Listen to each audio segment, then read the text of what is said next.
성문허 위에 나병 환자 4사람이 있더니 그 친구에게 서로 말하되 우리가 어찌하여 여기 앉아서 죽기를 기다리랴. 만일 우리가 성읍으로 가자고 말한다면 성읍에는 굶주림이 있으니 우리가 거기서 죽을 것이요, 만일 우리가 여기서 머무르면 역시 우리가 죽을 것이라. 그런즉 우리가 가서 아람 군대에게 항복하자. 그들이 우리를 살려두면 살 것이요 우리를 죽이면 죽을 것이라 하고 아람 진으로 가려 하여 해질 무렵에 일어나 아람 진영 끝에 이르러서 본즉 그곳에 한 사람도 없으니 이는 주께서 아람 군대로 병거 소리와 말 소리와 큰 군대의 소리를 듣게 하셨으므로 아람 사람이 서로 말하기를 이스라엘 왕이 우리를 치료하여 햇사람의 왕들과 애굽 왕들에게 값을 주고 그들을 우리에게 오게 하였다 하고 해질 무렵에 일어나서 도망하되 그 장막과 말과 나귀를 버리고 진영을 그대로 두고 목숨을 위하여 도망하였습니다. 그 나병 환자들이 진영 끝에 이르자 한 장막에 들어가서 먹고 마시고 거기서 은과 금과 의복을 가지고 가서 감추고 다시 와서 다른 장막에 들어가 거기서도 가지고 가서 감춥니다. 세계적인 위대한 소설가 중 한 명인 러시아의 레프 톨스토이가 있죠. 종종 사람들이 그 톨스토이 때문에 러시아를 방문하고 싶다는 사람들이 대단히 많습니다. 그가 남긴 작품들이 너무나 유명한 작품들이 많죠. 전쟁과 평화라는 것도 그렇고 안나 카레나도 그렇고 이런 글들을 썼는데 그는 사실은 더 많이 쓴 주제가 있습니다. 바로 그것은 인생입니다. 우리가 살아가는 인생에 대해서 관심을 갖고 많은 글을 남겼던 작가입니다. 그는 책성 가운데 인생에 대하여 인생 노트, 인생의 독본, 인생 일기 등등등등 인생에 관한 얘기를 굉장히 많이 기록했던 작가로 유명합니다. 이 톨스토이가 인생을 이렇게 표현을 했습니다. 들어보시기 바랍니다. 어떤 사람이 험한 산길을 가다가 맹수를 만났습니다. 힘을 다해 도망치다가 황급하게 크고 깊은 동굴 속으로 뛰어들었습니다.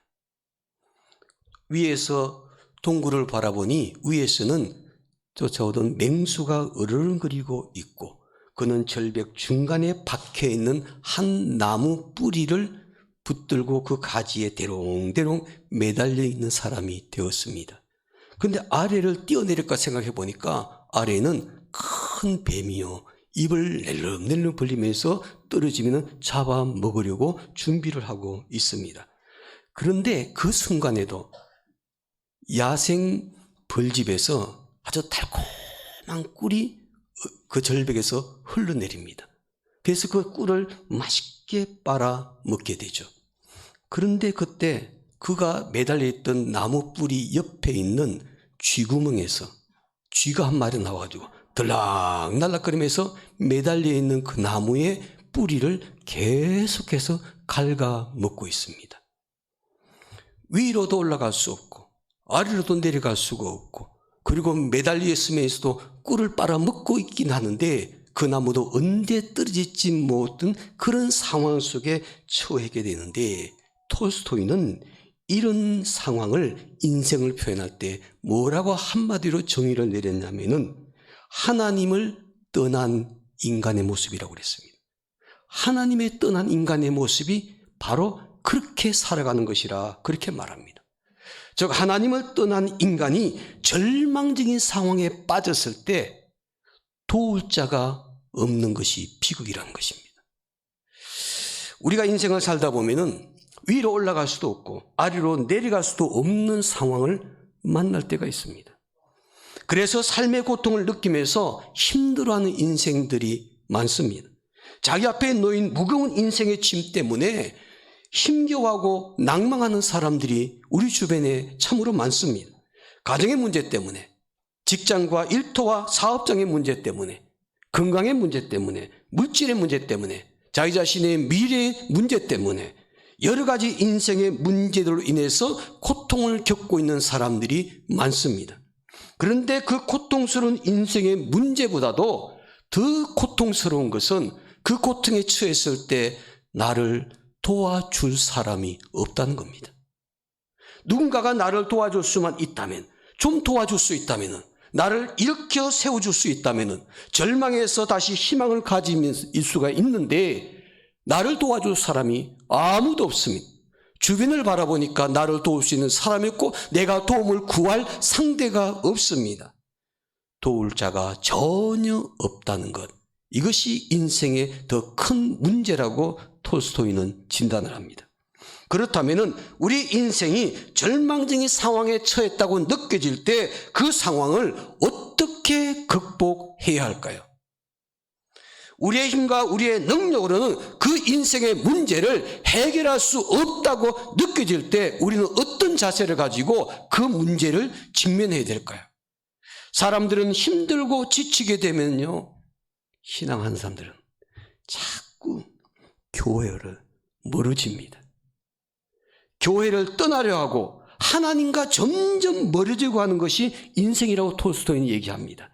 이것은 신앙인의 바른 자세가 아니라고 그는 말합니다. 힘들고 어려울수록 더 열심히 하나님을 찾고 교회를 찾고 하나님을 가까이 하는 노력이 꼭 필요한데, 그런데 사람들이 그렇지를 못하더라는 거죠. 이런 사람들이 하나님의 은혜를 입고 하나님의 도우심을 받을 수 있는가? 그렇지 않다고 톨스토이는 이야기합니다. 코로나 팬데믹 때문에 많은 사람들이 하나님의 도우심의 역사를 입어야 될 텐데 하나님의 도우심의 역사를 입기는커녕 하나님과 점점 멀어지고 하나님과 서먹서먹해지고 하나님을 예배하는 일에 게을러지고 이런 모습을 우리가 종종 볼 수가 있죠.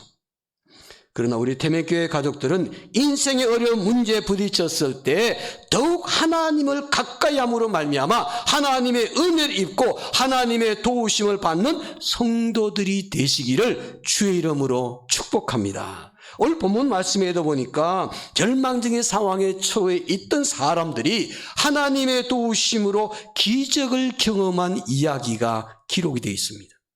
본문에 등장한 이 사람들은처럼 우리들도 우리의 절망적인 상황 속에 있을지라도 초자연적인 하나님의 도우심으로 기적을 경험하는 성도들이 되었으면 좋겠습니다. 본문에 등장한 이 사람들처럼 우리도 이런 하나님의 도우심의 역사를 입을 수만 있다면 우리 앞에 있는 절망적인 인생의 문제는 결코 문제라고 말할 수가 없습니다. 본문에서 초자연적인 하나님의 기적을 체험한 사람들은 누구냐면요, 4사람인데 모두가 문둥병 환자였습니다. 나병 환자였습니다. 이들은 그 당시에 절망적인 상황 속에서 하나님의 도우심으로 기적을 체험하게 됩니다. 그 당시의 역사적인 배경은 이렇습니다. 이방 나라 아람 왕 벤하닷이라는 사람이 있는데 이 사람이 큰 굿대를 끌고 이스라엘을 치기 위해서 사마리아라는 성을 포위를 하게 됩니다. 그 당시 사마리아 성은요, 분열 왕국 시대 북쪽 이스라엘 왕국의 수도였습니다. 사마리아 성만 함락시키게 되면은 이 전쟁은 끝나는 것입니다. 아람 군대가 사마리아 성을 에워싸고 있으니까 성 안에 갇혀 있는 사람들은 물자를 보급받지 못하고 먹던 거 다 먹고 이제는 굶어 죽게 되는 상황까지 처하게 됩니다. 식량과 모든 것이 떨어지니까 사람은 본능적으로 엽기적인 행동을 하기를 시작합니다. 그들에게 비극이 시작됩니다. 성 안에 갇혀있던 사람들이요, 먹을 양식이 다 바닥나고 먹을 것이 없으니까 아이들을 붙잡아 가지고 그것을 식량으로 먹는 일이 실제로 일어났습니다. 그런데 그 아이도요, 어떤 아이냐면 자기가 낳은 자기 자식이에요. 내가 낳은 아이를 내가 굶어서 절망의 상황에 처하니까 그 아이를 잡아먹는 비극적인 일이 이스라엘 민족의 부흥 역사 속에 있었던 사건이었습니다. 이런 상황 속에 처하게 되니까 정말 기가 막힌 일이 벌어지게 된 것이죠. 아람 군대에게 포위당하면서 곧 멸망의 위기에 처해 그 당시에 이들은 인생의 깊은 절망감에 놓이게 되죠. 지금까지 살아온 인생의 가장 힘든 고통의 시간을 그들이 맞이하게 되었습니다.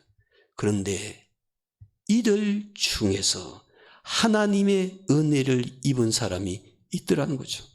이 같은 절망적인 상황 속에서 초자연적인 하나님의 기적을 체험한 사람들이 있었습니다. 이들이 바로 오늘 본문에 등장하는 4명의 나병 환자들입니다. 이 4명의 나병 환자는요, 성문 어귀에 있다가 초자연적인 하나님의 기적의 현장을 목격하고 하나님의 은혜를 입었습니다. 놀라운 하나님의 역사를 경험했습니다. 그리고 그들이 하나님의 역사를 경험한 것을 그 성 안에 갇혀있던 사람들에게 달려가서 알려주는 전도자의 역할을 하게 되었죠.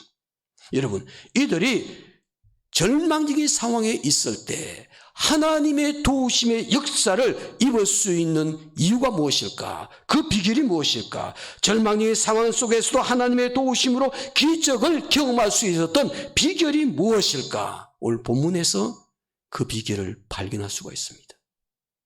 첫째로, 절망적인 상황 속에서도 포기하지 않는 믿음을 가져야만 합니다. 내가 절망적인 상황에 처했다 할지라도 포기하지 않는 믿음을 갖게 되면요, 다시 일어설 수가 있더라는 겁니다.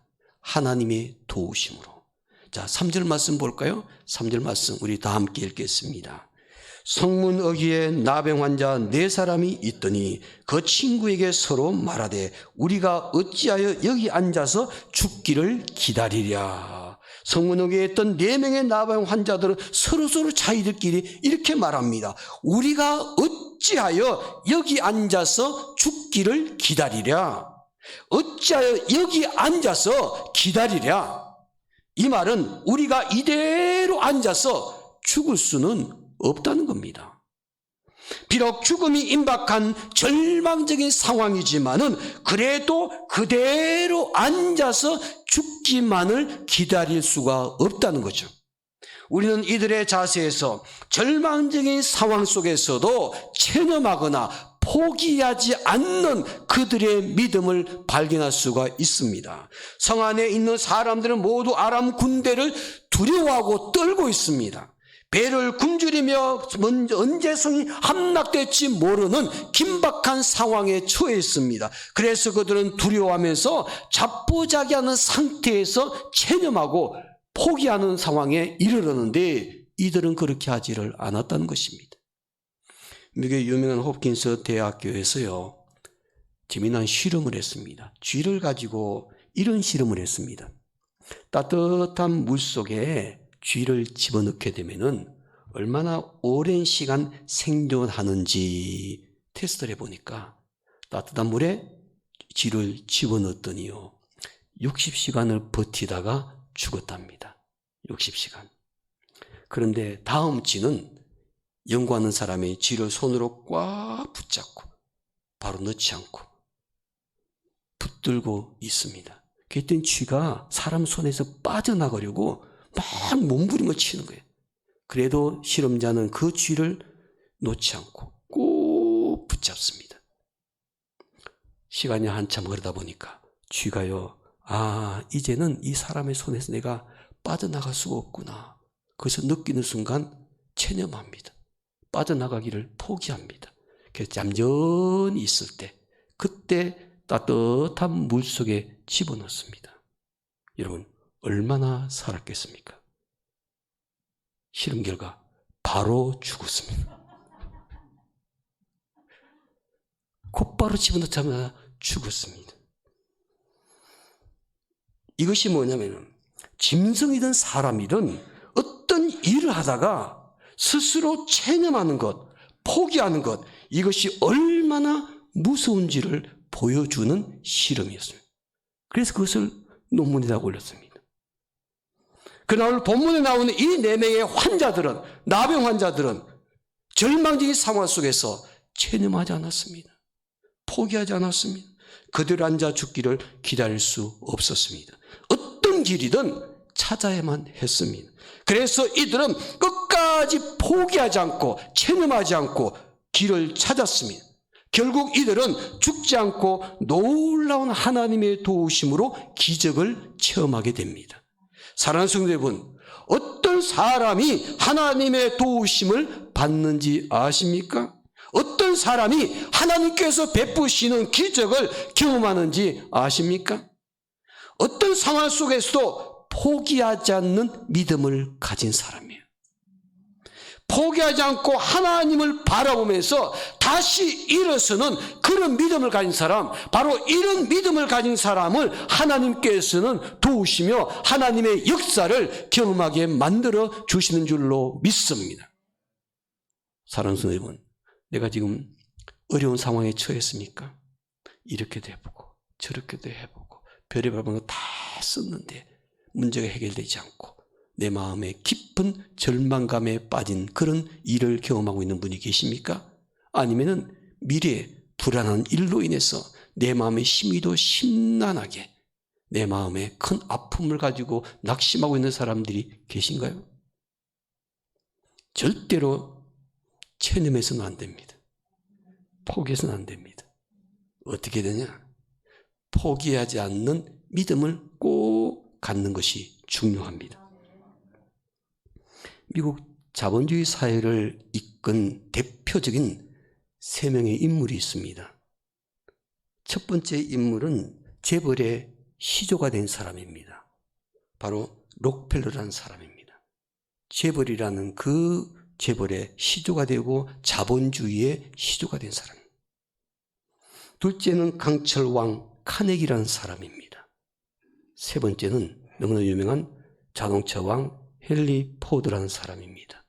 이 세 사람이 미국 자본주의를 대표하는 3대 부자들입니다. 이 사람 다 믿음이 있는 사람들이었죠. 근데 그 중에서요, 하나님 말씀대로 살려고 그러고, 하나님 말씀대로 회사를 운영하려고 그러고, 하나님 말씀대로 인생을 살려고 늘 말씀에 붙잡혀 사는 대표적인 사람이 록펠러라는 사람입니다. 록펠러가 그렇게 하게 된 이유가 있습니다. 그가 한 번은 초등학교 4학년 때부터 그 학력이 전부였지만은요, 그는 오직 믿음으로 하나님을 바라보고 말씀대로 삶을 살았던 사람이나, 훗날 그가 부자가 되었을 때 그의 재산을, 그의 수입을 가지고 11조를 드리는데 자기가 11조를 계산하지 않고 전문 회계사들이 그 11조를 관리하고 정리해서 교회에다가 드리게 했는데, 그 11조를 관리하고 계산하는 사람이요, 책에 보면은 40명이 됐다 그럽니다. 얼마나 회사가 많아서 부자였어요. 40명이 그걸 관리하고 11조를 계산해서 보고를 했다는, 널리 알려진 사실입니다. 그가 이렇게 큰 부자가 될 수 있었던 것은 순전히 그는 고백합니다. 하나님의 은혜고, 그리고 결코 포기하지 않는 믿음 때문이었다고 고백을 합니다. 바로 그 출발이 이것입니다. 그가 젊었을 때 자신의 모았던 모든 돈을 털고, 그리고 사람들에게 빚을 내서 작은 광산 하나를 샀습니다. 금이 나올 거라 생각하고 광산 개발에 들어갔습니다. 그런데 보니까 아무리 파도 광산 나오지를 않습니다. 그냥 돌멩이만 나옵니다. 사실은 속은 것이죠. 사기당한 것입니다. 광산이 없는데, 금이 없는데 금광산이라고 속여서 판 사람에게 사기당한 것이죠. 일하는 일꾼들, 모든 사람들이 이거는 불가능한 일입니다.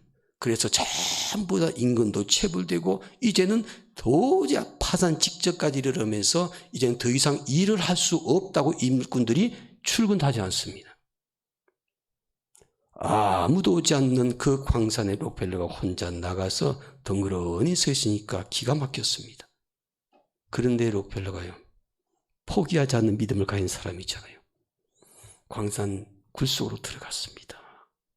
그곳에 들어가서 기도하기 시작합니다. 기도의 굴로 바꾸고 있습니다.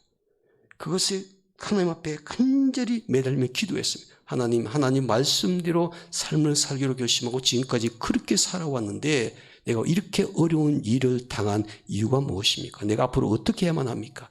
자기가 살아온 삶에 대해서 그리고 미래에 대해서 그가 고민하면서 하나님께 간절히 부르짖으며 그 기도했던 그 굴 속에서 갑자기 기도하는 가운데 말씀에 사로잡힌 사람이다 보니까 하나님 말씀이 그의 마음속에 떠올랐습니다. 갈라디아서 6장 9절 말씀, 이것이 록펠러가 가장 좋아했던 하나님 말씀이었죠. 우리가 선을 행하되 낙심하지 말지니 때가 이르면 거두리라. 이 말씀을 마음속에 문득 떠오르면서 그래, 이 말씀 붙들고 더 부르짖으며 기도하기 시작했습니다. 한참 마음에 기도하는 중에 하나님, 이 광산 이제는 포기해야 될까요? 실패한 것일까요? 포기하려고 내려놓으려고 기도하고 있는데 포기하기는커녕 더 해야 되겠다는 마음에 결심이 들게 됩니다. 포기하려고 해도 포기가 되질 않습니다. 그래서 그는 기도를 마치고 나와서 광부들을 일일이 찾아다니면서 설득을 합니다. 그로부터 다시 몇몇 사람과 함께 일을 시작하게 되는데 3개월 동안 그 광산을 파고 들어갔는데 보니까 금은 나오기는커녕 그곳에서 까만 액체가 흘러나오기 시작합니다. 바로 그것이 석유였습니다. 그 석유가 그 광산에서 개발되는 바람에요, 록펠러가 벼락부자가 되었습니다. 그것이 재벌의 첫 출발이었습니다. 그는 말합니다. 미국 자본주의를 대표하고 하나님의 축복을 받는 대표적인 사람이 될 수 있었던 것은 그는 고백합니다. 포기하지 않는 믿음 때문이라고. 어떤 일이든 끝까지 포기하지 않는 믿음을 가진 사람이 하나님의 도우심을 받고 큰 일을 이룰 수가 있는 것이죠. 토마스 에디슨은 이렇게 말합니다. 인생에서 실패한 사람들은 대부분 그들이 포기하는 그 순간 자신이 성공에 가까이 와 있다는 것을 깨닫지 못한다고 그랬습니다. 이 말은 포기하지 말고 전진하라는 것입니다. 할 수 있다는 믿음을 가지라는 것입니다. 어떤 일을 하다가 어렵다고 힘들다고 그 일을 피해버리거나 포기해버린 사람은 마지막에 하나님께서 행하신 역사를 볼 수가 없습니다. 어떤 일을 하다가 어려운 환경에 처했다고 쉽게 주저앉고 낭망하는 사람들은 하나님의 은혜를 입지 못합니다. 아무리 힘들고 어려워도 끝까지 포기하지 않고 다시 일어서서 도전하는 사람이 마침내 하나님의 도우심으로 하나님 행하신 기적의 역사를 체험할 수 있는 줄로 믿습니다. 절망적인 상황 속에도 포기하지 않는 믿음을 가진 사람이 하나님의 기적을 경험할 수 있습니다. 둘째로, 절망적인 상황 속에서도 죽음은 죽으리라 결단하는 믿음을 가져야 됩니다. 오늘 본문의 말씀 볼까요? 4절 말씀 보시기 바랍니다. 4절 말씀 제가 천천히 읽겠습니다. 만일 우리가 성읍으로 가자고 말한다면 성읍에는 굶주림이 있으니 우리가 거기서 죽을 것이요 만일 우리가 여기서 머무르면 역시 우리가 죽을 것이라. 그런즉 우리가 가서 아람 군대에게 항복하자. 그들이 우리를 살려두면 살 것이고 우리를 죽이면 어떻게 할 것이라고? 죽을 것이라. 그들이 우리를 살려주면 살 것이고 그들이 우리를 죽이면 죽을 것이라. 이 말은 죽기를 각오했다는 겁니다. 죽는 것이 두렵지 않다는 것입니다. 4명의 환자들을 하는 말을 꼭 주목해 보세요. 우리를 죽이면 도망갈 것이라 그렇게 말하지 않습니다. 우리를 죽이면 죽을 것이라. 굶주리고 있는 사마리아 성을 떠나 아람 군대의 진에 들어갔을 때 그들이 살려주면 살 것이고 죽이면 죽을 것이라고 담대하게 말을 합니다. 다시 말하면 이들은 죽음을 두려워하지 않는 믿음을 가졌습니다. 이런 자세는요, 신앙으로 말하면 구약성경의 대표적인 인물이 있죠. 에스더 왕후입니다. 에스더를 대표하는 신앙관이 무엇입니까? 나라와 민족을 구하기 위해서 죽으면 죽으리라. 그런 믿음을 가졌습니다. 여러분, 그렇다고 여러분도 그냥 죽으면 죽으리라 이렇게 하시면 안 됩니다. 에스는 어떻게 했냐면요, 금식 기도했습니다. 그리고 혼자만 기도한 것이 아닙니다. 자기 동족들에게 나를 위해서 함께 금식 기도해달라고 하나님께 매달리면서 기도하고, 그리고 마음에 담대함이 생겼을 때 죽으면 죽으리라, 그런 믿음을 갖습니다. 기도도 하지 않고 하나님께 의지도 하지 않고 그냥 자기 의지 가지고 내심 가지고 죽으면 죽으리라, 죽습니다. 에스더는요, 금식 기도하고 하나님 전적으로 매달리면서, 그리고 마침내 확신이 들었을 때 왕 앞에 나가면서 죽으면 죽으리라 결단하는 믿음으로 나갔을 때 그도 살고 이스라엘 민족을 페르시아에서 구원한 영웅이 되었습니다. 바로 죽으면 죽으리라 결단하는 믿음이 에스더의 믿음이라는 것입니다. 죽으면 죽으리라는 이런 믿음, 이런 희생적 결단을 가진 사람이 가정을 살리고 교회를 살리며 자기가 속해 있는 공동체를 살릴 수가 있는 것이죠. 하나님께서 세우신 가정과 교회는 오직 주를 위해 죽으면 죽으리라는 믿음을 가진 사람이, 그런 사람을 통해서 하나님의 축복이 우리 가정에, 우리 교회에, 공동체에 임한다는 것을 꼭 기억하시기를 바랍니다.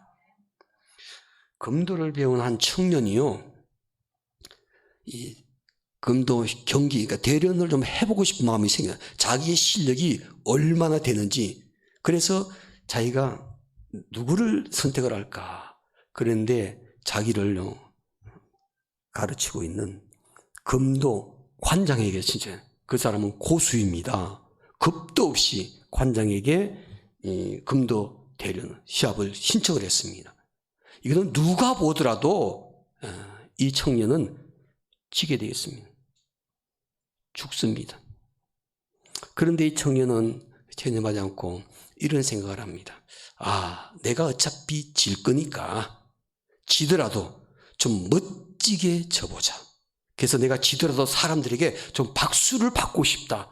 영웅이 되고 싶다. 지더라도 영웅이 되고 싶다. 이런 마음이 든 거예요. 그래서 아주 검도의 대가를 찾아가지고 상담을 했습니다. 선생님, 제가 분명히 지는 경기인데 지더라도 아주 멋지게, 아주 제가 지더라도 영웅스럽게 이렇게 지는 방법이 무엇이 있겠습니까? 지는 방법을 얘기해달라고 그랬습니다. 그랬더니 검도계가, 그 대가가 이렇게 얘기합니다. 청년, 시합이 시작되면 상대와 마주하는 섰으면은 눈을 딱 감으세요. 그리고 칼을 높이 공격할 자세로 들고 서 계세요. 절대로 눈을 뜨면 안 됩니다. 그리고 공격할 자세로 눈을 감고 상대가 오기를 계속 기다리세요. 그리고 순간에 상대의 칼날이 나에게 가까이 왔다는 것을 느끼는 순간 당신도 그대로 내려치십시오. 그러면 당신도 죽기도 하겠지만 상대방도 죽일 수가 있습니다. 절대 눈 뜨지 마시고 내 앞에 가까이 다가와서 칼날이 느껴지는 순간 그 순간에 내려치십시오. 그 말 듣고 계속 혼자서 연습을 했습니다. 그래서 드디어 어느 정도 연습한 다음에 그 사람과 함께 시합을 하는데 경기가 벌어지는데 이 청년이요, 고단자와 딱 맞아 서는 순간 경기는 하지 않고 눈을 지그시 감고 칼날은 높이 쳐들고 공격한 자세로 움직이지 않고 미동도 않고 서 있었습니다. 그런데 아무리 기다려도 이게 인기척이 없는 거예요. 상대방이 나에 가까이 온 것은 느껴지지가 않는 거예요. 도대체 이게 무슨 상황일까? 한참 동안 침묵이 이루고 있는데 그의 귀에 이런 소리가 들립니다. 그 고단자가, 청년, 내가 졌어. 내가 졌다고 얘기를 합니다. 이 말은 이 고단자는요, 상대방이 자기의 생명을 버릴 각오라고 결투에 임한 그 사람을 내가 완전하게 꺾을 수 없다는 것을 비로소 깨닫게 되었다는 것이죠. 우리가요, 그렇습니다. 죽지 않으면 살기로 한다 그러지 않아요. 그런 사람이 제일 무섭습니다. 죽을 것을 두려워하는 사람은 무섭지가 않습니다. 죽을 것을 두려워하지 않는 사람은 눈에 보이는 것이 아무것도 없죠. 버릴 것을 각오하고 나가게 되면은 여러분 불행이요 항복합니다. 죽기를 각오하고 나가게 되면은 신앙적으로 사단이 항복합니다. 적당히 타협할 것을 요구하는 일이 너무나 많은 세상입니다. 신앙의 지조를 지키기가 너무 힘든 세상을 우리가 지금 살아가고 있습니다. 그러나 죽으면 죽으리라는 신앙으로 하나님을 향한 자기의 신앙의 지조를 지켜보십시오.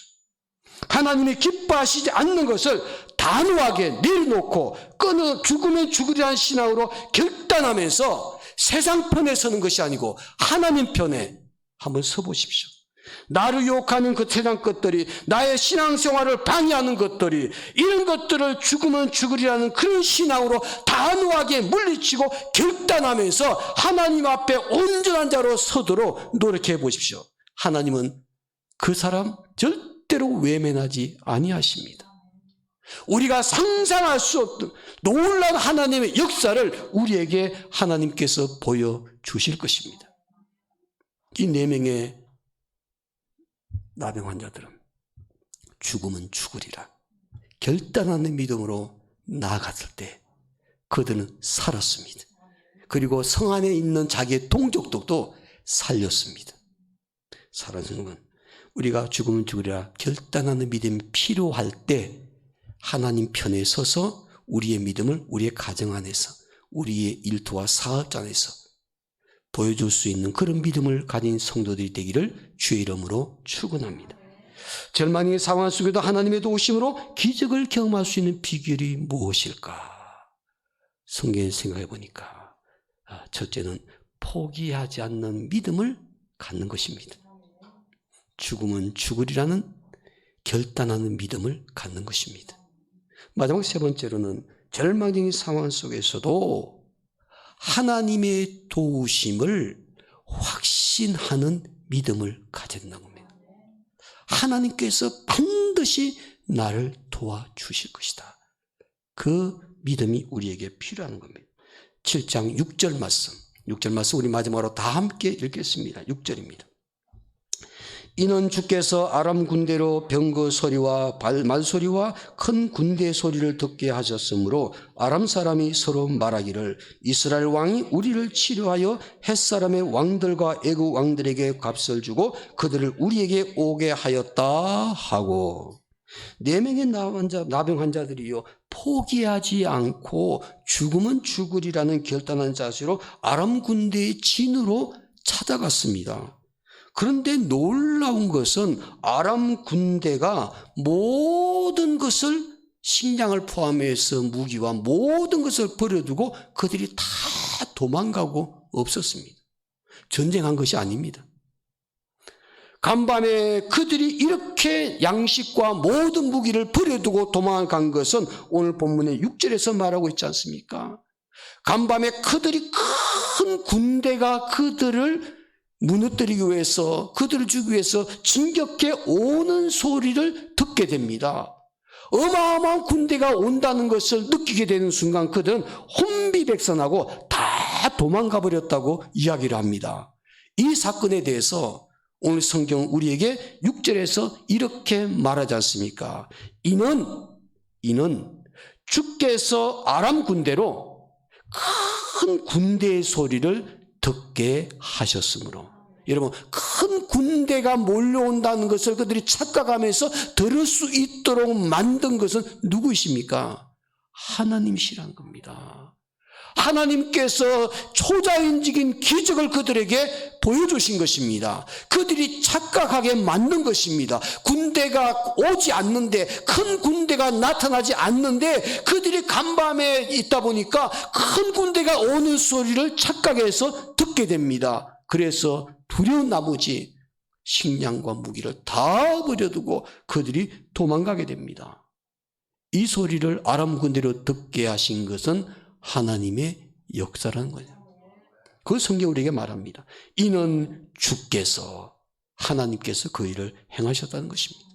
이것은 하나님께서 행하신 일이라고 분명하게 말하면 사람들이 전쟁한 것이 아닙니다. 우연히 일어난 사건이 아닙니다. 이것은 하나님의 역사였고 전능하신 하나님의 초자연적인 기적의 역사였습니다. 4명의 나병 환자들은 절망적인 상황 속에서도 포기하지 않고 믿음으로 일어났습니다. 죽으면 죽으리란 자세로 결단하는 믿음으로 적진을 향해서 갔더니 하나님께서 도우셔서 기적의 역사를 경험하게 된 것이죠. 여러분, 어떤 사람이 하나님의 기적을 경험한 줄 아십니까? 어떤 상황 속에서도 절대로 포기하지 않는 믿음을 가진 사람.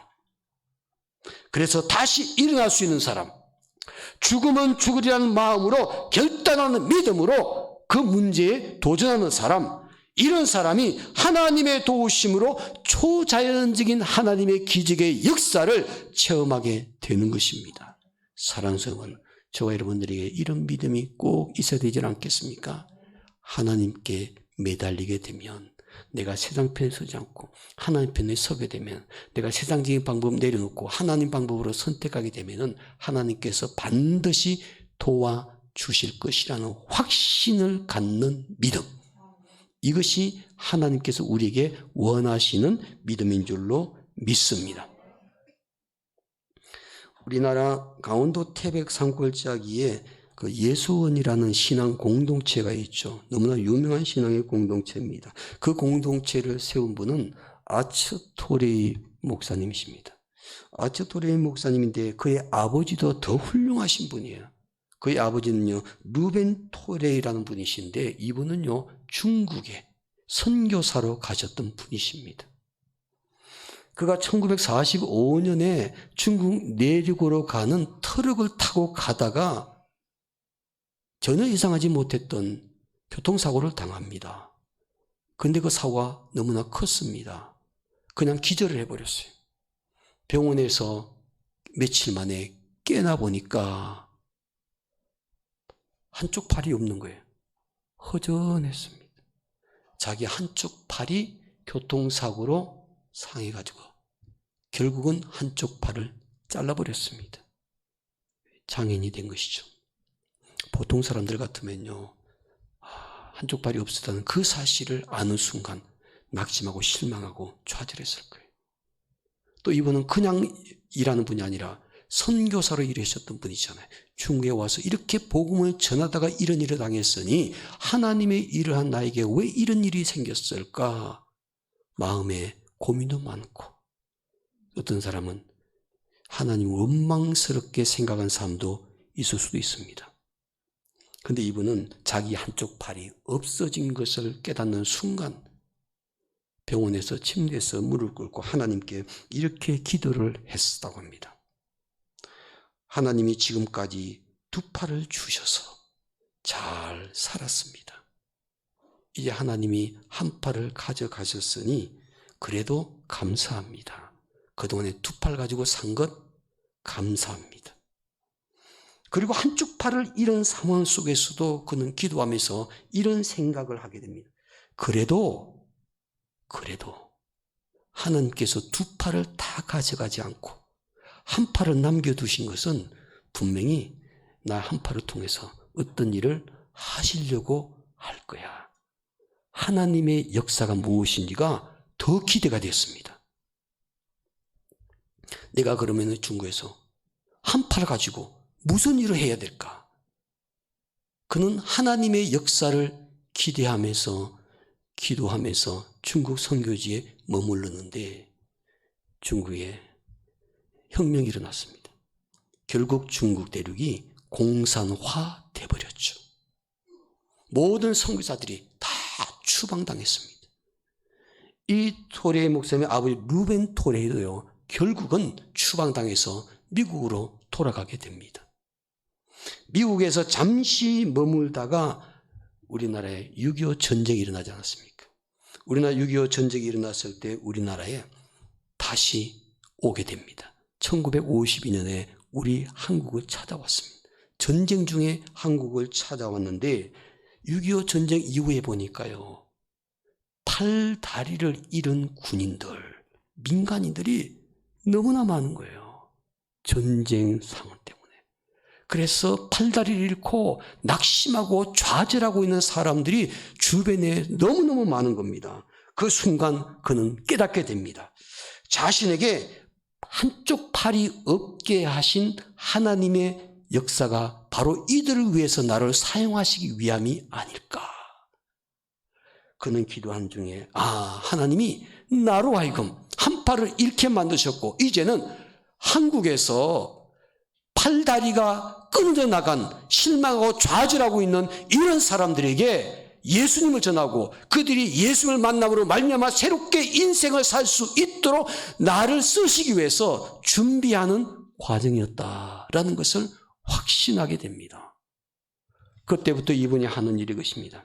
자기는 한쪽 팔을 잃었기 때문에 팔이 없이 사는 사람들의 불편함도 잘 알고 있고요. 그 팔을 잃었을 때 좌절감이 든 것도 자기도 경험하게 되었고요. 그들과 똑같이 그걸 경험하고 난 다음에 그래 내가 경험했던 이 경험을 가지고 그들의 마음을 위로해 줄 수가 있겠구나. 그래서 이분이 배운 것이 뭐냐면요. 의족 만드는 기술을 배웠습니다. 인공팔, 인공다리를 만드는 기술을 배워가지고서 그가 그 기술로 서울에, 청주에, 대구에 재활센터를 세워서 팔다리가 없어진 군인들과 사람들에게 의족들을 만들어주면서 그들에게 복음을 전했습니다. 그러면서 많은 영혼들을 구원하는 분이 되셨죠. 사랑하는 성도 여러분, 우리가 어떤 상황 속에서도요, 포기하지 않고 불평하지 않고 낭망하지 않고 하나님께서 나를 어떻게 쓰실 것인지 간절히 하나님 편에 서서 기도하는 사람에게는 하나님께서 우리에게 더 놀라운 일을 허락하시는 것을 경험할 수 있는 줄로 믿습니다. 덴마크의 세계적인 동화 작가인 안데르센은 믿음의 사람인데 이렇게 말합니다. 인생은 하나님의 손에 의해 쓰여지는 동화와 같다 그랬습니다. 여러분 그 동화의 주인공은 오늘 저와 여러분들입니다. 오늘 저와 여러분, 우리가 절망적인 상황 속에 있다고 느껴지는 순간 우리는 우리를 도우실 수 있는 하나님의 손이 있다는 것을 꼭 기억하는 성도들이 되기를 원합니다. 그래서 우리는 무엇보다도 포기하지 않는 믿음을 가지고 죽으면 죽으리라 결단하는 믿음을 가지고 그리고 마지막 하나님의 도우심을 확신하는 믿음을 갖는 성도들이 되시기를 주의 이름으로 축원합니다. 기도합니다.